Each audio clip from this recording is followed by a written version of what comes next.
बुलेटिनच्या सुरुवातीलाच महत्त्वाची बातमी समोर येते। Nashik Pune semi high speed railway मार्ग पूर्वीच्याच मूळ आरेखनानुसार करण्याच्या मागणीसाठी सिन्नरमध्ये चक्काजाम आंदोलन करण्यात येत आहे। सत्यजित तांबेंना पोलिसांनी ताब्यात घेतले अशी आत्ताची महत्त्वाची अपडेट समोर येते आहे। सिन्नरमध्ये आंदोलकांना पोलिसांनी ताब्यात घेतले। नाशिक पुणे रेल्वेसाठी समृद्धी महामार्गावर आंदोलन होत आहे। हे दृश्य आपण पाहतोय। आंदोलकांनी महामार्ग रोखून धरलेला आहे। वाहतूक कोंडी प्रचंड झालेली आहे। एकीकडे आपण पाहतोय सत्यजित तांबेंना पोलिसांनी रोखलंय। आंदोलकांनी पोलिसांमध्ये बाचाबाची झाली आहे।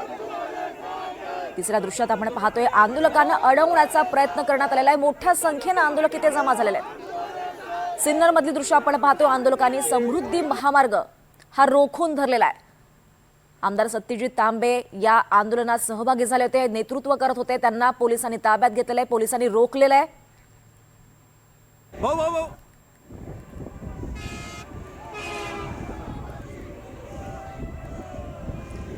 दरम्यान नाशिक पुणे रेल्वे मार्ग सर्व मार्गाने व्हावा या मागणीसाठी गोंदे फाटा इथे आंदोलन करण्यात आलंय।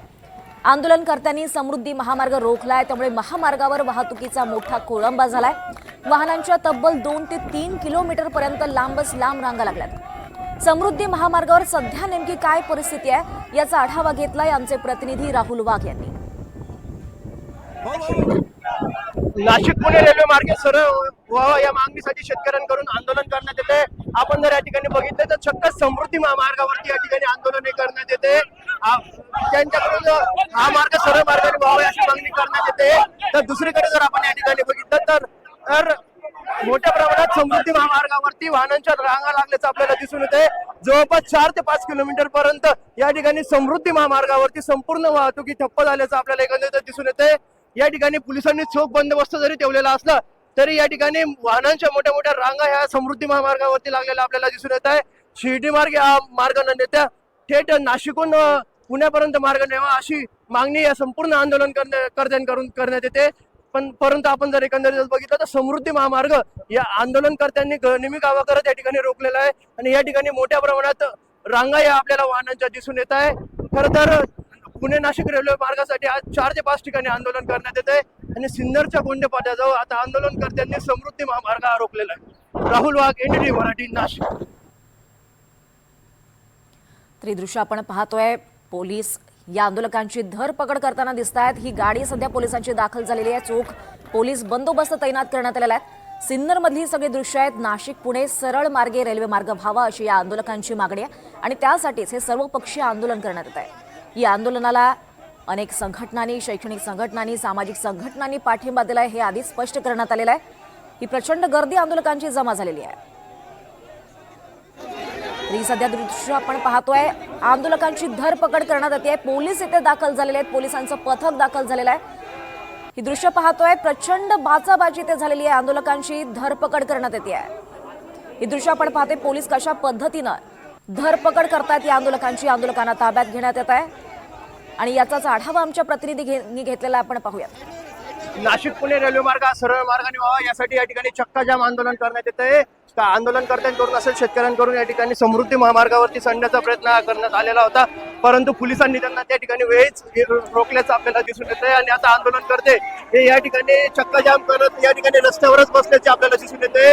आंदोलनकर्त्यांकडून या ठिकाणी प्रचंड असा गोंधळ करण्यात येते। पोलिसांकडून चोख अशी व्यवस्था या ठिकाणी तैनात करण्यात आलेली आहे। परंतु एकंदरीत आपण जर बघितलं तर नाशिक पुणे रेल्वे मार्ग हा सरळ मार्गाने व्हावा यासाठी संपूर्ण आंदोलन करण्यात येते। या ठिकाणी जर आपण बघितलं तर पोलिसांमध्ये व आंदोलनकर्त्यांमध्ये या ठिकाणी बाचाबाची झाल्याचं आपल्याला दिसून येते। आंदोलनकर्त्यांना कुठेतरी आटोक्यात आणण्याचा प्रयत्न पोलीस प्रशासनाकडून करण्यात येतोय, परंतु आंदोलनकर्ते हे आपल्या मागणीवरती या ठिकाणी ठाम असल्याचं आपल्याला दिसून येते। मंत्री गिरीश महाजन यांनी देखील सत्यजित तांबे यांच्यासोबत काही वेळापूर्वी संवाद साधलेला होता।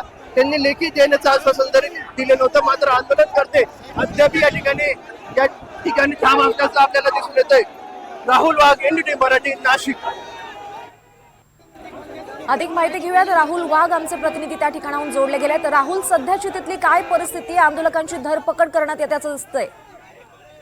गेल्या 1 ते 1.5 तासापासून शेतकऱ्यांनी या ठिकाणी चक्काजाम आंदोलन करण्यात आलेलं आहे आणि अखेर सत्यजित तांबे यांना पोलिसांनी ताब्यात घेतलेलं आहे, परंतु कार्यकर्ते अजूनही या ठिकाणी रस्त्यावरती आहेत। आपण जर माझ्या मागे या ठिकाणी दृश्यांमध्ये बघितलं तर अजूनही कार्यकर्ते चक्काजाम आंदोलन या ठिकाणी करतायत, परंतु सत्यजित तांबे यांना ताब्यात घेतलेलं आपणच होते आंदोलनकर्ते, आपण त्यांच्याशी बोलण्याचा प्रयत्न करूया. या ठिकाणी आपण आंदोलन करताय तर सत्यजित तांबे यांना देखील ताब्यात घेतलं. आमचं आंदोलन हे आमच्या हक्कासाठी आहे, आमचं आंदोलन हे आमच्या न्यायासाठी आहे. ज्यावेळेस आम्ही सामंजस्याने आंदोलन करतोय आणि त्यावेळेस तुम्ही लोक पोलिसांचा वापर करून जर आमच्या नेत्यांना जर अशा प्रकारे आतमध्ये टाकत असाल तर तुम्हाला आम्हा सर्वांना अटक करावी लागेल. हे आंदोलन हे आमच्या स्वार्थासाठी नाही तर आमच्या भविष्यासाठी आहे, आमच्या विकासासाठी आहे, आमच्या संपूर्ण विद्यार्थ्यांसाठी, तरुणांसाठी, शिक्षकांसाठी, सर्व तरुणींसाठी आणि इथल्या नागरिकांसाठी आहे. आमचा आवाज दाबण्यासाठी जर तुम्ही अशा प्रकारे पोलिसांचा वापर करत असाल, आमचा आवाज दाबण्यासाठी जर तुम्ही अशा प्रकारे प्रशासनाचा वापर करत असाल तर असं करून आमचा आवाज तुम्ही दाबू शकत नाही. आमचा आवाज आणि आमच्या हक्कासाठी आम्ही लढत राहणार. त्यासाठी आम्हाला परिणामी या रेल्वेसाठी रेल्वे खाली जीव द्यायची वेळ जरी आली तरी आम्ही मागे पाहणार नाही. तर आम्ही उभे आहोत ते आमच्या हक्कासाठी. आर्टिकल 19 मी स्वतः एक LLB चा स्टुडंट आहे. आर्टिकल 19 आम्हाला आमच्या हक्कांचं संरक्षण सांगतं. आर्टिकल 19च्या माध्यमातून आम्ही पीसफुली असोसिएशन करून खऱ्या अर्थानं आमच्या हक्कांसाठी, आमच्यावरती होणाऱ्या अन्यायासाठी उभं राहू शकतो आणि त्यासाठीच आम्ही उभं राहिलेलो आहे. आमच्या मागण्यांना तुम्ही आम्हाला अटक करून दाबू शकत नाही. त्यासाठी आमचा लढा हा असाच चालू राहील. आमच्या मागण्या पूर्ण करा. निश्चितच आपण जर या ठिकाणी बघितलं तर आंदोलनकर्ते आता चांगलेच आक्रमक झाल्याचं आपल्याला दिसून येत आहे. दीपाली, राहुल, आपण पाहतोय की प्रचंड वाहतूक कोंडी सुद्धा झाली होती. सध्या वाहतुकीची काय स्थिती आहे? पोलिसांचं काय म्हणणं आहे सध्या? खरं तर गनिमी कावा करत आंदोलनकर्ते समृद्धी महामार्गावरती चढलेले होते आणि त्या ठिकाणी त्यांच्याकडून आंदोलनही करण्यात येते. त्यामुळे समृद्धी महामार्गावरती 2 ते 3 किलोमीटर देखील वाहनांच्या लांब या ठिकाणी रांगा लागण्याचं दिसून येत आहे. त्यामुळे कुठेतरी समृद्धी महामार्गावरची देखील वाहतूक आता कुठेतरी खोळंबल्याचं चित्र आहे. तर दुसरीकडे नाशिक पुणे महामार्ग जो आहे तो देखील गेल्या 1.5 तासापासून रोखून धरल्यामुळे तिथे देखील 4 ते 5 किलोमीटरच्या रांगा या एकंदरीतच लागल्याचं आपल्याला दिसून येत आहे. दीपाली, राहुल, आणखी एक महत्वाचं म्हणजे काही वेळापूर्वी आपण पाहिलं मंत्री गिरीश महाजन यांनी सत्यजित तांबेंना फोनवरून संवाद साधल्याची एक माहिती मिळाली होती. नेमका काय संवाद झालेला आहे? आमदार सत्यजित तांबे यांना काल रात्री मुख्यमंत्री यांनी देखील दूरध्वनीद्वारे संपर्क साधलेला होता आणि या सर्व याच्यात मी स्वतः लक्ष घालणार असल्याचं सांगितलं होतं. तर आता आमदार सत्यजित तांबे भाषण करत असताना त्यांना मंत्री गिरीश महाजन यांचा फोन आलेला होता आणि मी दुपारपर्यंत तुम्हाला या संदर्भातलं लेखी देतो. जोपर्यंत संपूर्ण प्रकरणाची जनसुनावणी घेतली जात नाही तोपर्यंत कोणताही प्रक्रिया ही पुढे राबवली जाणार नाही असं या आंदोलनकर्त्यांना आश्वासन मंत्री गिरीश महाजन यांनी दिलेलं होतं. परंतु ते त्या ऐकण्याच्या मनस्थितीत नव्हते आणि तरी देखील या ठिकाणी आंदोलनही करण्यात येते. गेल्या 1 ते 1.5 तासापासून चक्का जाम आंदोलन करण्यात येते. नाशिक ग्रामीण पोलिसांच्या वतीने चोख असा पोलीस बंदोबस्त देखील ठेवण्यात आलेला होता. परंतु तरी देखील गनिमी कावा करत हे सर्व आंदोलनकर्ते समृद्धी महामार्गावर चढलेले आहेत आणि समृद्धी महामार्ग देखील आता या ठिकाणी रोखून धरलेला आहे. नक्कीच राहुल, आपण पाहिलं आंदोलक आणि पोलिसांमध्ये बाचाबाची सुद्धा झाली होती. पोलिसांनी धरपकड केली आहे. पोलिसांनी समजावण्याचा काही प्रयत्न केलाय का? सुरुवातीला पोलिसांकडून समजवण्याचा प्रयत्न झालेला होता की कोणी समृद्धी महामार्गावर जाऊ नये असं देखील पोलिसांच्या वतीने आंदोलनकर्त्यांना सांगण्यात आलेलं होतं. परंतु गनिमी कावा करत हे सर्व आंदोलनकर्ते समृद्धी महामार्गावरती चढलेले होते. सुरुवातीला पोलिसांमध्ये आणि आंदोलनकर्त्यांमध्ये काहीशी बाचाबाची देखील झाली होती. गनिमी कावा करत काही आंदोलनकर्ते वरती चढले, परंतु सत्यजित तांबे असतील, राजाभाऊ वाजे असतील हे पुणे नाशिक महामार्गावरती या ठिकाणी आंदोलनाला बसलेले होते. परंतु आंदोलन अधिक तीव्र झाल्याने पोलिसांनी या ठिकाणी त्यांना ताब्यात घेतले असून जवळच्या सिन्नर पोलीस ठाण्यात त्यांना आता नेण्यात आलेले. दीपाली, नक्कीच राहुल, प्रशासनाकडून कोणी या ठिकाणी मध्यस्थी करण्याचा प्रयत्न करेल का? कोणते नेते येण्याची शक्यता आहे का? या संदर्भात काही कळतंय? अद्याप प्रशासनाकडून कोणत्याही प्रकारचा संपर्क किंवा कोणत्याही प्रकारचा अधिकारी या ठिकाणी रेल्वे संदर्भात या ठिकाणी उपस्थित नसल्याचं एकंदरीत चित्र आहे. मात्र पोलीस प्रशासन या ठिकाणी उपस्थित होतं आणि मंत्री गिरीश महाजन यांनी स्वतः या प्रकरणावरती लक्ष घालत भर सभेमध्येच आमदार सत्यजित तांबे यांना दूरध्वनीवर संपर्क केला होता आणि त्यांची समजूत काढण्याचा प्रयत्न केला होता. परंतु आपण जर एकंदरीत बघितलं तर नाशिक पासून पुण्यापर्यंत 3 ते 4 ठिकाणी संपूर्ण चक्का जाम आंदोलन करण्यात येत आहे. नाशिकमध्ये देखील मोठ्या प्रमाणात वाहतूक रांगा लागलेल्या आहेत. तसेच संगमनेरमध्ये देखील आपण बघितलेलं होतं की 4 ते 5 किलोमीटर पर्यंतच्या वाहतूक रांगा लागल्याचं आपल्याला दिसून येत होतं. दीपाली, नक्कीच राहुल, ही आंदोलन तर सुरूच आहे. मात्र या आंदोलनाचं सभेत काही रूपांतर होणार आहे का? काही नेते काही संबोधित करतील का या आंदोलकांना? दीपाली, पहिलेच आमदार सत्यजित तांबे यांनी संबोधित केलं होतं. त्यानंतर राजाभाऊ वाजे यांनी देखील आंदोलनकर्त्यांना संबोधित केलं होतं आणि त्यानंतर या आंदोलनाला सुरुवाती झालेली होती. त्या संबोधित करण्यापूर्वी देखील कार्यकर्ते या आंदोलनाला बसलेले होते आणि त्याच्यानंतर देखील संपूर्ण या ठिकाणी आंदोलनाला बसलेलं दिसून आलं. राहुल, तिथे कोणते नेते आहे का? त्यांच्याशी आपल्याला संवाद साधता येतील का? किंवा आंदोलनकर्त्यांचं आत्ताचं नेमकं काय म्हणणं आहे हे आपल्याला जाणून घेता येईल का? नेत्यांना पोलीस प्रशासनाने ताब्यात घेतल्यामुळे आपल्याला त्यांच्याशी संपर्क साधता येणार नाही, परंतु अनेक कार्यकर्ते, आंदोलनकर्ते, शेतकरी आपल्यासोबत आहेत. आपण त्यांच्याशी देखील संपर्क साधण्याचा प्रयत्न करूयात. दादा, काय सांगाल, आपण या ठिकाणी आंदोलन करताय? पुणे नाशिक रेल्वेच्या संदर्भात आज पुण्यापासून ते नाशिक पर्यंत ठिकठिकाणी चक्काजाम केला जातोय. प्रामुख्याने शेतकरी बांधवांसाठी, विद्यार्थ्यांसाठी, युवकांसाठी आणि रोजगाराच्या दळणवळणाच्या साहित्यासाठी पुणे नाशिक रेल्वे ही अत्यंत महत्वाची आहे आणि अकोले मार्गेच घेतली पाहिजे ही ठाम मागणी. या संदर्भात आमदार सत्यजितदादा तांबे यांच्या नेतृत्वाखाली ठिकठिकाणी चक्काजाम आंदोलन करण्यात येत होतं. आता समृद्धी हायवेवर जेव्हा शेतकरी युवक जेव्हा चढण्याचा प्रयत्न करत होते तेव्हा दादांना ताब्यात घेण्यात आलेलं आहे. आता कुठेतरी शासनाची समिती गठीत झालेली, पण आमची विनंती ही रेल्वे ही संगमनेर अकोले मार्गेच गेली पाहिजे आणि इथल्या सामान्य माणसाला न्याय मिळाला पाहिजे. कारण गेल्या अनेक वर्षापासून ही रेल्वे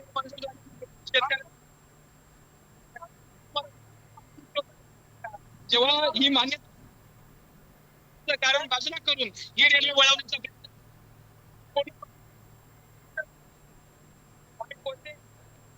हे सगळे खपवून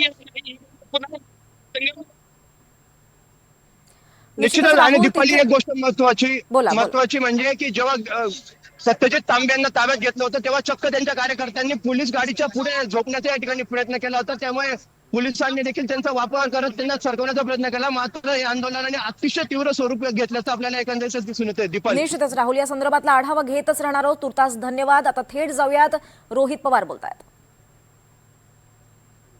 त्यामुळे माझ्या भूमिकेबद्दल कोणाला काही प्रश्न असतील अजिबात त्या बाबतीत तुम्ही मनामध्ये तुमच्या पक्षावर विश्वास आहे का तुम्हाला? आहे ना आमचा कुठले पवार साहेबांना तुम्हाला कुठले आता गेले ना दादांसोबत निघून सगळे आमदार, कोण गेले? त्यांच्यावर विश्वास होता, यांच्यावर विश्वास कसा झाला? जमाना झाला आता त्याला. त्यानंतर विधानसभेचं इलेक्शन झालं. आताच झालं याच विधानसभेचं इलेक्शन झालं का नाही झालं? विधानसभेचं इलेक्शन दादांच्या मार्गदर्शनाखाली त्यांचं झालं, इकडे पवार साहेबांच्या मार्गदर्शनाखाली झालं.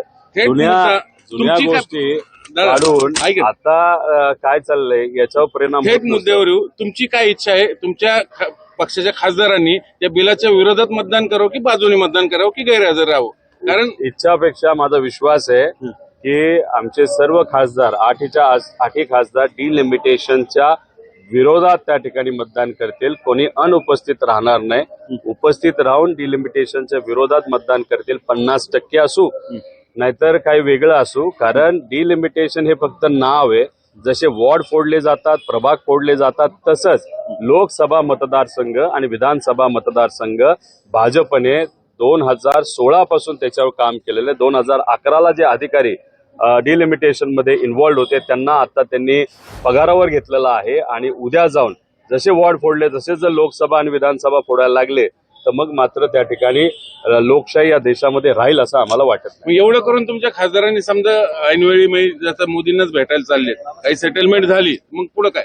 कदाचित मोदी साहेबांना जाऊन हे सांगण्यासाठी जात असते की डिलिमिटेशन करू नका.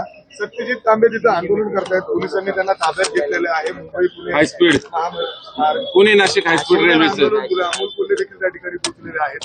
कशा पद्धतीने म्हणजे सत्ताधारी पक्षातच आहेत ते सुद्धा अशा पद्धतीने नाही, एक चांगली गोष्ट आहे की त्यांनी आंदोलन करण्याची भूमिका तिथे घेतली, लोकांच्या बाजूने घेतली, या सरकारच्या विरोधात घेतली. आता स्पष्ट त्यांची भूमिका तिथे दिसलेली आहे. जे काही आंदोलन तिथे सुरू आहे रेल्वेसाठी त्याला आमच्या सगळ्यांचा पाठिंबा आहे. डॉक्टर अमोल कोल्हे तिथं आहेतच. त्यामुळे आता असं जाणवतंय की कुठेही या राज्य सरकारकडनं, केंद्र सरकारकडनं आपल्याला करून घ्यायचं असेल तर आंदोलनाशिवाय दुसरा कुठला पर्याय नाही. जरांगे पंढरपूर तलवारीची भाषा केली आहे. बावनकुळे यांनी प्रमाणपत्र रद्द करण्याचं काम केले असा आरोप देखील करतात. त्याचं तलवारीची भाषा सामाजिक कार्यकर्ते आहेत. आजपर्यंत त्यांनी आंदोलन जे केलेलं आहे त्यांनी स्वतःच्या इच्छेने व लोकांच्या पाठिंब्याने तिथं केलेलं आहे. याच्या पुढचंही आंदोलन त्यांचं तसंच असणार आहे. काय भूमिका घेतात, कसं घेतात हे आपल्याला त्या ठिकाणी बघावं लागेल. पण आज जे काही आपला लढा लढायचा ते शिक्षणासाठी आणि रोजगारासाठी येत्या काळामध्ये मोठ्या प्रमाणात लढावं लागेल. त्यामुळे सामाजिक तेढ निर्माण होते. पुन्हा ओबीसी मराठा समोर प्रमाणपत्र बरेचसे बोगस निघालेले आहेत. राजकीय लोकांची तर अवैध ठरवलेली आहेत. आता विद्यार्थ्यांवर तो मोर्चा येण्याची शक्यता आहे. त्या संदर्भात तुमची भूमिका काय? आम्ही सुरुवातीपासून हेच सांगत होतो, जर आपल्याला मराठा समाजाला आरक्षण द्यायचं असेल तर कुठल्याही समाजाला आरक्षण द्यायचं असेल तर आपल्याला पार्लमेंटमध्ये जाऊन तिथं मोठ्या प्रमाणात बदल हे सगळ्यांच्या मतदानाने त्या ठिकाणी करावे लागतील. आणि जर तिथं घटनात्मक बदल झाला तरच आरक्षण आपलं कोर्टामध्ये टेकणार आहे. जे काही गेल्या काही महिन्यांमध्ये वर्षांमध्ये झालं त्याच्यामध्ये फक्त एकच गोष्ट मोठ्या प्रमाणात झाली, एक तर फसवाफसवी झाली आणि दुसरं दोन समाजामध्ये तेढ निर्माण झाला. आणि दोन समाजामध्ये इतका तेढ निर्माण झाला त्याचा राजकीय फायदा जर कोणी घेतला असेल तर फक्त भाजपने घेतला. त्यामुळे भाजप कधीही एकोपा बंधुभाव विचारात घेऊन काम करणारा पक्ष नसून तो विभाजन करून मताचं विभाजन करून आपण निवडून कसं येऊ शकतो. आणि त्यामुळे झालं असं की शेतकऱ्याकडे दुर्लक्ष झालं, विद्यार्थ्याकडे दुर्लक्ष झालं आणि सरकार मात्र आरक्षणाचा खेळ खेळत लोकांना फक्त खेळवत राहिले, मतदान मिळवत राहिले, निवडून येत राहिले आणि त्यात सगळ्यांचंच मोठ्या प्रमाणात नुकसान झालं. मग आता तुकाराम मुंढेंनी मेडिकलवाल्यांना आणि